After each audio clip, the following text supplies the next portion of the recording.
Good morning, students. Now today we are starting another subtopic of vectors, that is resolution of vectors.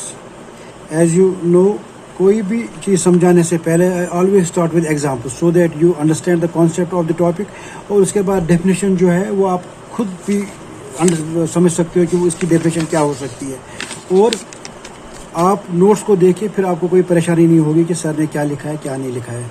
So our next topic is resolution of vectors, which is very very very important for all topics which we are going to study in future. So please try to understand this resolution of vectors properly. आगे जाकर ये हर chapter में force में होगा, friction में आप पढ़ोगे, inclined plane पढ़ोगे आप, तो जहाँ जितना भी आप आगे जाओगे ये चैप्टर आप ये टॉपिक जो है आप पढ़ोगे. So please try to understand. I will start this resolution of vectors with an example. सबसे पहला एग्जाम्पल जो बेस्ट एग्जाम्पल है इसका, वो है walk of a man. Walk of a man.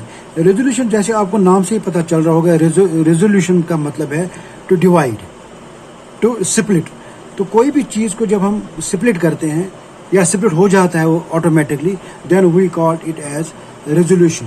We call it resolution. So since we are now splitting a vector, we call it resolution of vector. Splitting का मतलब क्या है? अगर मेरे पास एक वेक्टर है, ये वेक्टर मान लीजिए कोई आर ले लीजिए. मैंने आपको कहा था कि कोई भी जब आपको एग्जांपल लेनी है वेक्टर की, you take the example of force.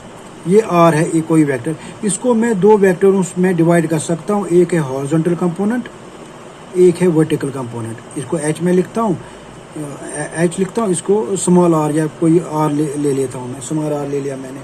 तो ये जो अलोंग एक्स एक्सिस कंपोनेंट है इसको बोलते हैं हॉरिजॉन्टल कंपोनेंट. ये जो अलोंग वाई एक्सिस में ले रहा हूँ इसको बोलते हैं वर्टिकल कंपोनेंट. और इनका एंगल जो आपकी रेक्टेंगुलर कंपोनेंट है, इनका एंगल जो आपस में है वो 90 डिग्रीज है. ये मैं रिजॉल्व कर रहा हूँ. तो जो इस आर का इफेक्ट है, मान लीजिए 10 न्यूटन था इसका, जब ये स्प्लिट हो गया तो ये 6 होगा, ये 4 होगा, ये 5 होगा, ये 5 होगा. Is it clear? तो इसका मुझे वैल्यू निकालना पड़ेगा कि आखिर हॉरिजॉन्टल कंपोनेंट का वैल्यू क्या है, इस कंपोनेंट का वैल्यू क्या है और वर्टिकल कंपोनेंट का वैल्यू क्या है, सो दैट कोई भी सिचुएशन हो उसको हम रिजॉल्व कर सके, उसको हम सॉल्व कर सके. Now I will take the example of, as I said, walk of a man. जब भी आप कोई फोर्स, जब आप चलना शुरू करते हैं तो आप स्लांटिंग डायरेक्शन में फोर्स अप्लाई करेंगे. Is it clear?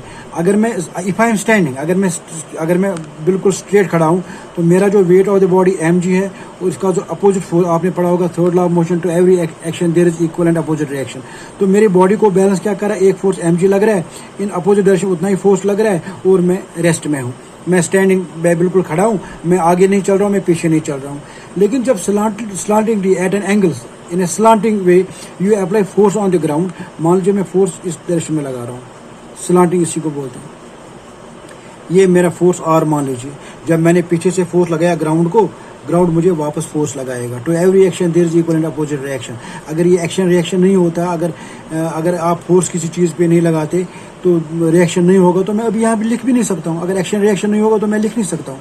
मैं एक्शन फोर्स लगा रहा हूँ और वापस पेपर मुझे फोर्स लगा रहा है, only then I can right, I can walk only because there action and reaction. तो ये जो रिएक्शन है मान लीजिए ग्राउंड का, वो इस तरफ है आर. जब ये आर होगा तो क्या होगा? ये मान लीजिए मैं यहाँ पे हूँ, मेरा पाँव यहाँ पे है, माई फुट इज हियर. तो इसका जो मेरे बॉडी का जो वेट है वो it is always like this, mg. mg is the weight, it is not the मास.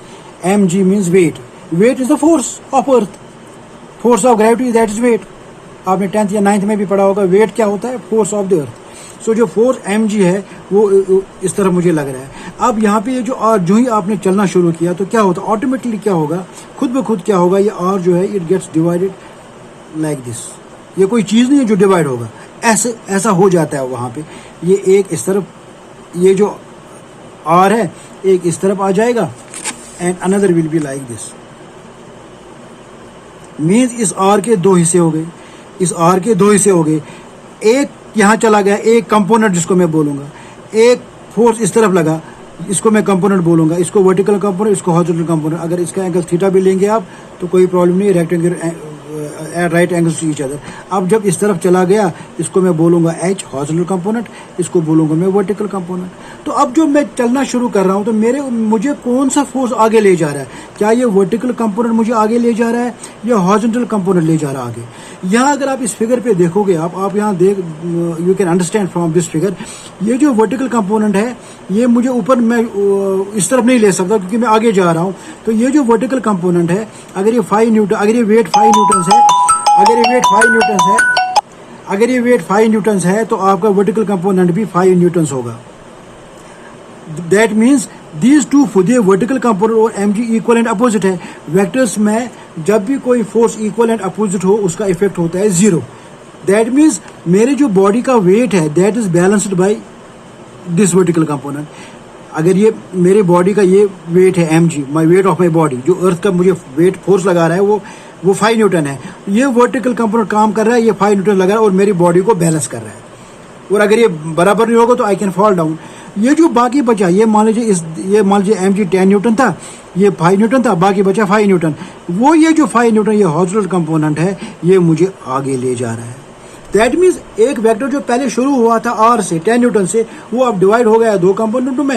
एक कंपोनेंट ने मुझे आगे चलने में मदद की, दूसरे कंपोनेंट ने मेरे बॉडी के वेट को बैलेंस किया। Is that clear? So here automatically when I start walking, the vector, the force gets divided into 2 components. One is horizontal component and another is vertical component, and this is resolution of vectors. This is resolution of vectors. और इनको जो हमारे ये जो एक h बन गया horizontal component, एक vertical component बन गया, these are called as components of vector and are at right angles to each other. Now the question is, हम ये रेजोल्यूशन ऑफ वेक्टर क्यों कर रहे हैं? क्योंकि हमारी अलग अलग सिचुएशंस आएंगी। और एक एग्जांपल मैं दूंगा, बाकी एग्जांपल्स हम हर चैप्टर में पढ़ेंगे। जब हम इंक्लाइंड प्लेन पढ़ेंगे, जब हम सिंपल पेंडुलम पढ़ेंगे, वहाँ आपको मैं आई विल आस्क यू, बताओ जी मैंने यहाँ पे कौन सा फोर्स हेल्प कर रहा है। अगर एक पेंडुलम है, वो जब चलना शुरू करता है, ऊपर से जब वो रेस्ट में है पेंडुलम, जब एक पेंडुलम रेस्ट में है तो यहाँ तो रेस्ट में है, यहाँ रेस्ट में क्यों है? जब यहाँ पे चला जाता है, यहाँ ऐसा क्या हो जाता है इस फोर्स के साथ कि वो नीचे चला आ जाता है, नीचे आ जाता है। सो मीन्स वहाँ भी रेजोल्यूशन ऑफ वेक्टर्स आप पढ़ोगे, और अगर आपको ये अच्छी तरह समझ आया होगा तो you can answer me, you can reply me, sir यहाँ भी एक वेक्टर जो है वो 2 में डिवाइड हो रहा है। एक weight of the pendulum balance कर रहा है, वेट ऑफ द पेंडुलम को न्यूट्रलाइज कर रहा है, और दूसरा जो कंपोनेंट है वो इसको मीन पोजीशन की तरफ ला रहा है। That in case of a simple pendulum. Now let me give another example, that is of A toy car. ये ग्राउंड है, ये मेरी एक कार है, ये ट्रक है, जो भी आप मान लीजिए टॉय कार। आपने देखा होगा बच्चे जो है वो फोर्स लगाते हैं इस टॉय कार पे और इसको आगे ले जाते हैं। अब ये मान लीजिए 10 न्यूटन फोर्स उसने लगाया, क्या ये 10 न्यूटन फोर्स के साथ ही आगे जाएगी? Not at all. इसका क्या होगा, यहाँ पे भी ये क्या होगा, एक हॉरिजॉन्टल, ये 2 कंपोनेंट में ऑटोमेटिकली बढ़ जाएगा ये फोर्स। एक हॉरिजॉन्टल कंपोनेंट, ये वर्टिकल कंपोनेंट, इसका एंगल वगैरह मैं आपको जब कैलकुलेशन बताऊंगा वहां समझ आएगा आपको। अब ये वाला फोर्स अगेन, ये mg, ये वर्टिकल कंपोनेंट ये बैलेंस कर रहा है इसके वेट को, किसके वेट को? ये जो आपने यहाँ पे टॉय कार रखी है, टॉय कार, खिलौने वाली कार, कोई भी कार ले लीजिए, बड़ी कार ले लीजिए। अब ये जो बाकी बचा फोर्स, ये फोर्स ये इसको आगे ले रहा है, ये इसको आगे ले रहा है। अब ये जो हॉरिजॉन्टल कंपोनेंट है जो इसको आगे ले जा रहा है, this is a component of A vector, this is also a component of A vector, और यही है रेजोल्यूशन ऑफ वेक्टर। अब जो कैलकुलेशन हम करेंगे उसमें मैं बताऊंगा आपको आखिर इस हॉरिजॉन्टल कंपोनेंट की वैल्यू क्या है, इस वर्टिकल कंपोनेंट की वैल्यू क्या है, और ये जो एंगल है रेक्टेंगुलर कंपोनेंट, अगर ये मान लीजिए 90 नहीं है, ये तो मैंने 90 कहा, अगर इस एंगल को चेंज करेंगे तो क्या होगा? हम इन वैल्यूज को, कंपोनेंट्स को, इस जो हमारे कंपोनेंट्स हैं इनको हम वैल्यू, इनकी वैल्यूज हम कैसे निकाल सकते हैं? वही वैल्यूज निकालने के लिए वो है to do a simple calculation. What calculation? I want to tell you what is the value of horizontal component, what is the value of a vertical component, और फिर मैं इस टॉय कार पे दोबारा आऊंगा सो दैट यू अंडरस्टैंड कि इन ए given situation हम इसको यूटिलाइज कैसे करेंगे। Now let me calculate the value of horizontal component and vertical component. Very important, again I am repeating it. अब definition of, now I can tell you the definition. The process of splitting of a vector is called resolution of vector. The splitted parts are called components of a vector and are at right angles to each other, and are at right angles to each other, जो 2 examples मैंने आपको दी।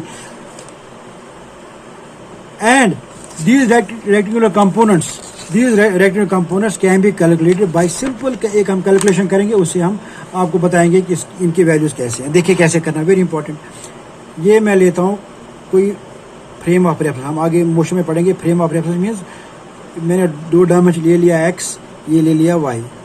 आप एक कमरे में अगर बीच में कहीं खड़े हैं, वो आपका ऑरिजिन है, मेरा ऑरिजिन यहाँ पे है. ये मान लीजिए एक रूम है और वेक्टर यहाँ पे है, आपने यहाँ से चलना शुरू कर दिया, ये या कोई फोर्स आपने इस डायरेक्शन में अप्लाई कर दिया. This OP, let me call it OP, and let this be vector A. Can you see it? I hope yes, you can see this. This is OX. These are the 2 rectangular components. इसको आप फिर 3 components में भी utilise कर सकते हैं. फिलहाल मैं 2 rectangular component ले रहा हूँ, A, X, Y. X and Y. It has only 2 components, X and Y. कई फॉर्मूलाज में जब आप Z पढ़ोगे 3 डायमेंशन, यहाँ पे वो यूज नहीं होगा. We have only 2 components. अब here we are dividing into 2 rectangular components. One is X, another is Y. ये vector A है. Is that clear? Let the angle between vector A and this x-axis, what this horizontal surface is theta. This is theta. Now this is A. Now I can divide this. Let this vector A be divided into 2 rectangular components. One is AX. One is vector AX. दूसरा क्या है? Vertical component AY. जो x की तरफ है इसका component वो है AX और दूसरा है AY. वही हम वैल्यू कैलकुलेट कर रहे हैं. So let's consider vector A in a plane XOY. This is a plane, 2-dimensional plane XOY, and this vector A is acting along OP. ये आपका वेक्टर OP है. From triangle, अगर हम इसको मैं ज्वाइन करूँ यहाँ पे, अगर यहाँ पे इसको ऐसे ज्वाइन कर लूँ, ये ज्वाइन, अगर ये AX है तो ये भी AX होगा, यहाँ लिखने की जरूरत नहीं है. अब ये AY है तो ये भी कितना होगा? ये भी AY होगा. AY की डायरेक्शन वर्टिकल है तो इसकी डायरेक्शन वर्टिकल होगी. तो यहाँ पे ये क्या बन गया? एक ट्रायंगल बन गया. ट्रायंगल ऑफ वेक्टर में आपको मालूम है 2 vectors AX and AY, they are in the same order. Then the resultant क्या होगा? This is the resultant taken in the opposite order. देखो इसको ऑटोमेटिकली अपोजिट ऑर्डर है. So I can write this vector A as equal to, vector A is equal to vector AX plus vector AY. To be more precise हम इसको लिख सकते हैं vector A is equal to AX, क्या लिखना चाहिए मुझे?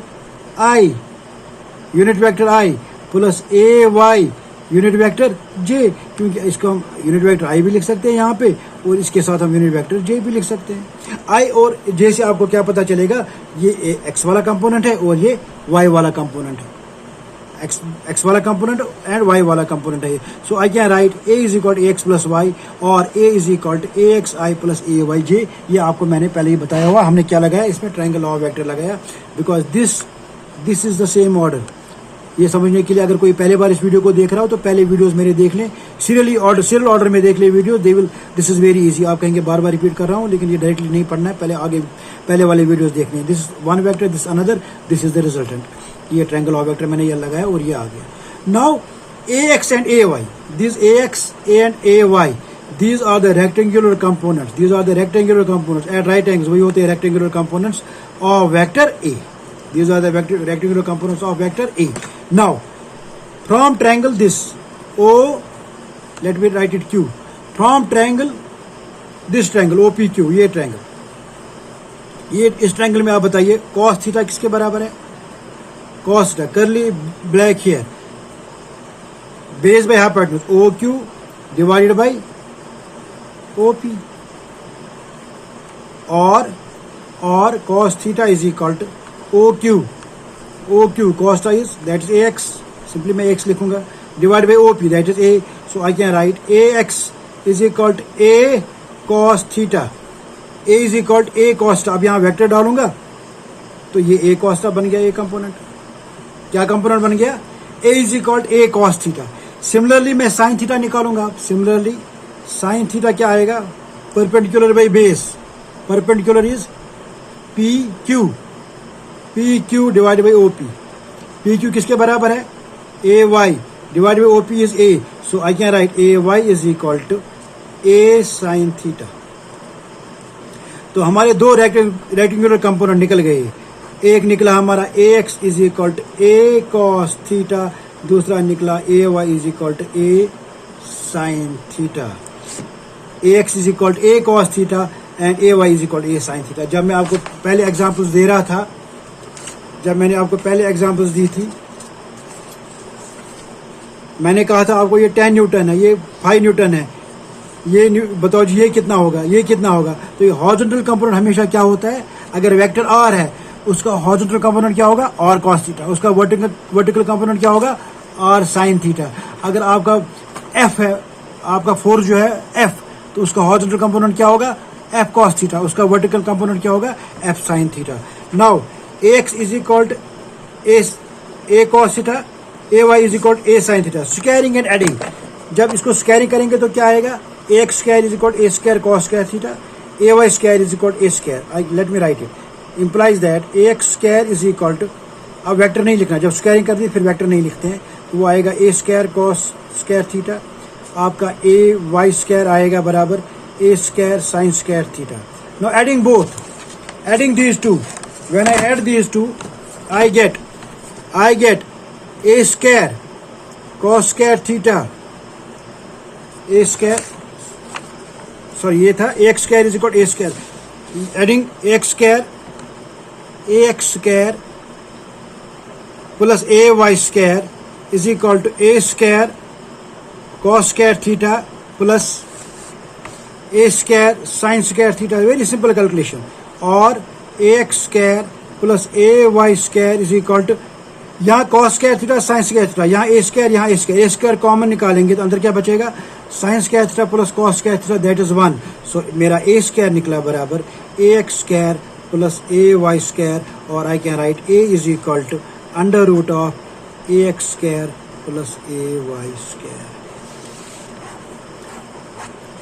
ए X square, A is equal to A X square plus under root of A Y square. You will remember this forever, you will remember this forever.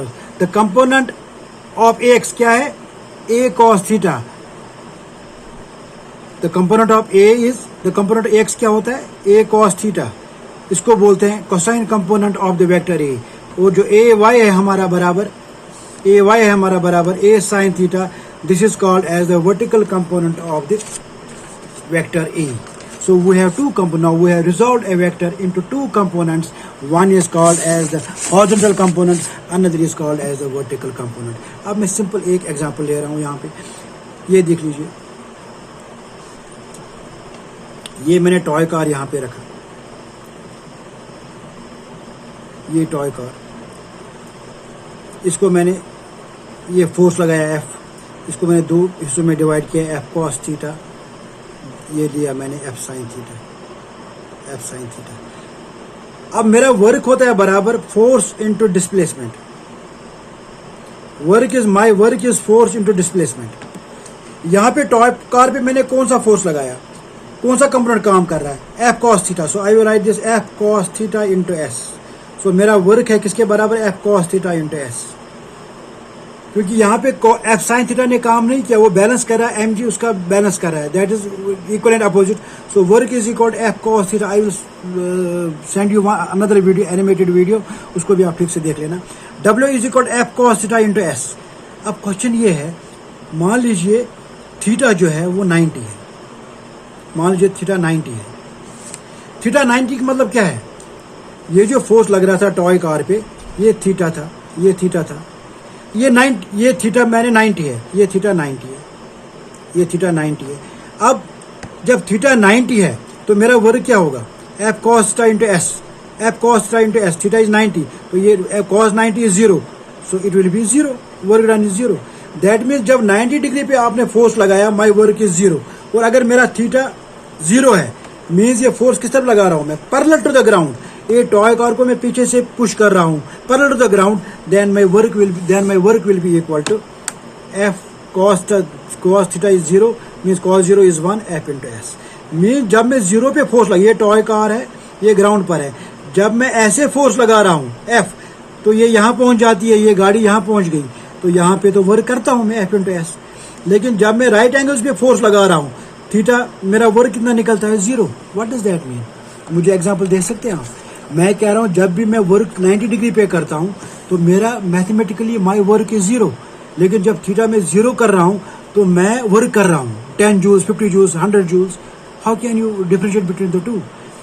That mean जब मैं ये pen को ऐसे force लगा रहा हूँ 0 degree, 0 means parallel, ground के parallel जब मैं फोर्स लगा रहा हूँ then the work is done. लेकिन जब इस पेन को मैं 90 डिग्रीज पे उठा रहा हूँ then I am doing no work. इसका मतलब ये हुआ, आपने ट्रेन पे देखा होगा जो कुली होता है ट्रेन पे, जिसको आप जो बेचारा मांगता है 100 रुपए, 4-5 ब्रीफकेस अपने सर पे उठाता है, उसको जब मांगता है 100 रुपए, हम लड़ाई करते हैं 100 नहीं देंगे भाई साहब, कंसेशन करो, हम 80 रुपए देंगे। अगर कभी वो पूछे आप क्यों कर रहे हैं, मुझे पैसे क्यों कम कर रहे हैं, आप उसको बोलना because you have done no work, he has done no work, because he is taking that luggage and keeping it on his head at right angles. जब भी थीटा 90 होगा, he is mathematically in physics he is doing no work. अगर वो उसको खींच के ले जाता है एट 30 डिग्री 40 डिग्री, क्योंकि मान लीजिए 30 डिग्री, तो F cos 30 into displacement F cos 30 into displacement, वहां तो निकल जाएगा 10, 50, 30 जूल्स। लेकिन जब भी वो 90 डिग्रीज पे अपने लगेज उठा रहा है तो ही इज डूइंग 0 वर्क। तो फिजिक्स के हिसाब से अगर हमें पैसे देने पड़ते हम उसको 0 जूल्स के लिए कोई पैसा नहीं देंगे, because he has done no work. Whenever you are lifting an object at 90 degrees practically and in physics, when you apply mathematics to it, he is doing no work. अब लेकिन हम कहते हैं जब भी कोई किसी के अंदर बॉडी जो हार्ट बीट तेज हो, उसका बॉडी कलर चेंज हो, पसीने आ जाएं, तो वो भी हम वर्क मान लेते हैं, वो भी हम वर्क मान लेते हैं और उसको पैसा दे दिया। लेकिन जब आप कैलकुलेशन करोगे, कोई आपको कहेगा, आप फिजिक्स के स्टूडेंट हो, आपको रास्ते में कोई पढ़ा लिखा मिल गया, उसने कहा हाँ बेटा आप कौन से क्लास में, 12th में, ये कुली जो वेट यहाँ पे लगेज ले रहा है, अपने सर पे ले रहा है, अपना जो सामान ले रहा है, इसने कितना वर्क किया जब ये प्लेटफॉर्म से शुरू किया और बाहर आपको कार के पास छोड़ दिया। आप कहोगे sir he has done no work, because work is force into displacement. F cos theta component काम करता है, F cos theta, he has done no work because he is lifting this object at 90 degrees, this weight at 90 degrees, so he has done no work because work done is 0, because W is equal to F cos theta into S. When theta is 90, then he has done no work. Is it clear? Is it clear? Now I will be using this resolution of vectors in different topics. Inclined plane पे, inclined plane कुछ ऐसा होता है, ये है inclined plane, यहाँ मैंने object रखा, ये mg है, इसका अपोजिट फोर्स और कुछ ऐसे होगा, वो दो वहाँ भी 2 कंपोनेंटों में डिवाइड होगा, ये एक दूसरे को बैलेंस करेंगे, ये बाकी जो फोर्स बचेगा इसकी वजह से ये यहाँ आ जाएगा।